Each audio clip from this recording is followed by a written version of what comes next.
Welcome to Connected Through Change. Men supporting menopause, two voices, one journey. Your host is Russell Betts, author of the international best-selling book, The Good Husband's Guide to Menopause, and founder of the Connected Through Change movement. Each week, you'll hear both the men's and women's perspectives, so you can understand what's really happening beneath the surface and learn how to stay steady, supportive, and connected through one of life's biggest transitions. If you want clarity, confidence, and a stronger relationship during menopause and beyond, you're in the right place. Let's begin. It's happened again, hasn't it? That specific kind of Sunday afternoon exhaustion. Not the kind where you've worked out too hard or spent too much time in the sun. It's a weight. It feels like your bones are made of lead. You've likely called it burnout. You've looked at your life, the career you worked so hard to build, the family you've nurtured, the community that relies on you, and you felt this quiet, shameful confusion. You think, I have everything I wanted.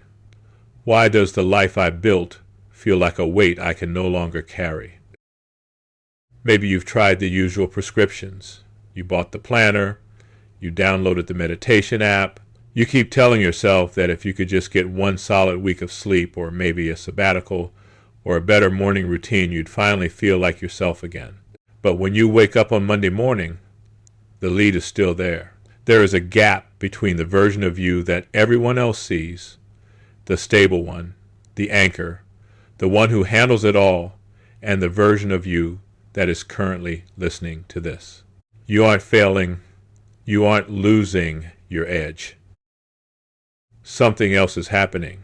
In our 20s and early 30s, relationships were relatively linear. Think back to that time. The emotional tax of your world was manageable. You had friends, a partner, maybe some early career mentors. If there was a conflict, it was usually about one thing. If you were tired, a weekend away actually worked. During that time, you built a set of tools. You learned how to survive. Maybe you became an expert at people-pleasing because it got you ahead. Maybe you learned to suppress your own irritation to keep the peace. Or maybe you became an overfunctioner, the person who does 110% because it makes you feel secure. And for a long time, it worked. Those tools were your survival kit. They were the reason you succeeded. But then midlife arrived. It didn't come with a fanfare.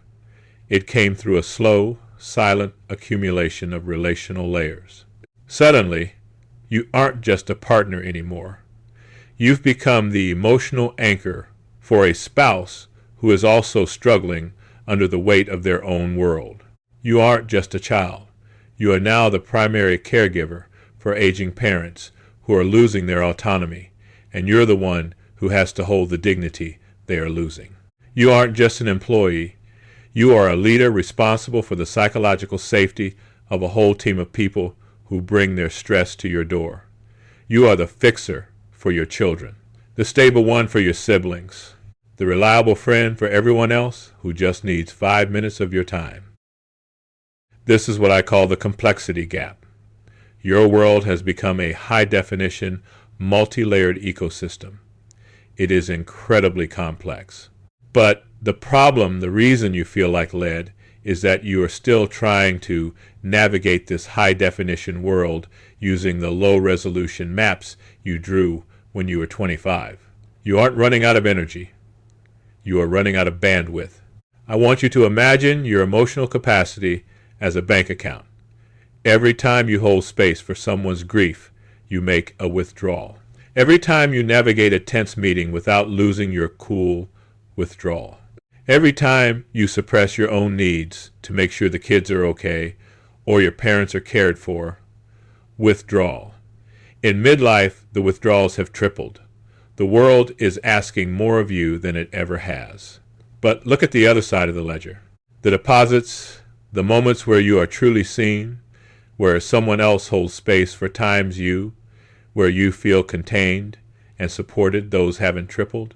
In fact, for most of us, they've actually decreased. We call this being relationally overdrawn. It looks like this. You're in the kitchen and your partner asks a simple question about dinner, and you feel a surge of irritation that seems totally out of proportion. Or you're at your desk and an email notification from a friend feels like a physical threat. That isn't a character flaw. It's the insufficient funds notice from your nervous system. Your system is overheating because you are functioning as the central clearinghouse for everyone else's emotional data. You are processing their stress, their needs, their fears, and their expectations, all while trying to keep your own ledger balanced in secret. When you try to self-care your way out of this, when you add go to the gym or meditate for 20 minutes to your list, you aren't helping. You're just adding another item to the to-do list. You're making a fresh withdrawal from an account that is already in the red. The life you built is beautiful. I want to say that clearly. The layers you've added, the family, the career, the responsibilities, they are signs of a life lived with purpose. But they are heavy, and that heaviness is allowed to be acknowledged. Let's just sit with that for a second. The weight you feel isn't because you're getting older or getting weaker. It's because the gravity of your relational world has increased, and you're still trying to walk the same way you did when the air was thin and light. I'm not going to give you a how-to today. I'm not going to tell you how to fix the account. Honestly, we can't talk about fixing until we are willing to name the cost. If you feel a sense of tension right now, or a sense of yes, but what do I do? Just notice that. That tension is the feeling of reality landing. It's the shift from asking, what is wrong with me, to asking, what is the true cost of my current relational world? Take a breath. You don't have to do anything with this information yet. You don't need to change your schedule tonight. You don't need to apologize for being tired. You just need to see the invisible ledger. You aren't failing at life. You are successfully holding a volume of complexity that would break most systems. As we end our time together today, I want to leave you with one thought.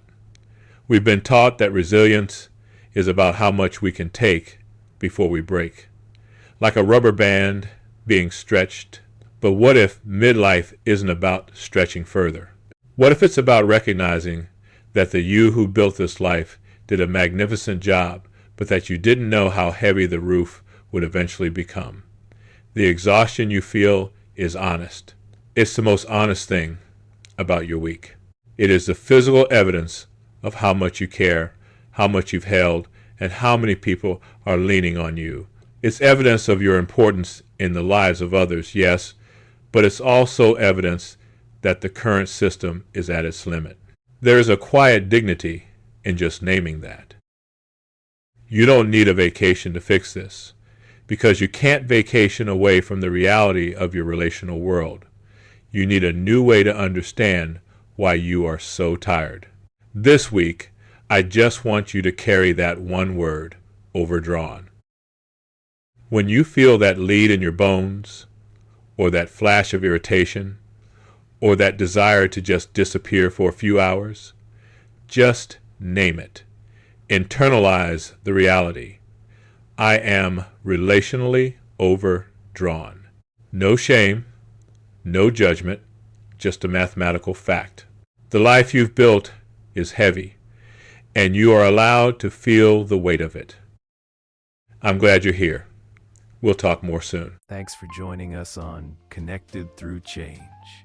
Remember, it takes two voices to walk one journey, and you don't have to navigate this alone. To go deeper, grab Russell's international best-selling book, The Good Husband's Guide to Menopause. Explore the weekly blog or take the Communication Clarity Assessment at connectedthroughchange.com. Stay steady, stay connected, and I'll see you in the next episode.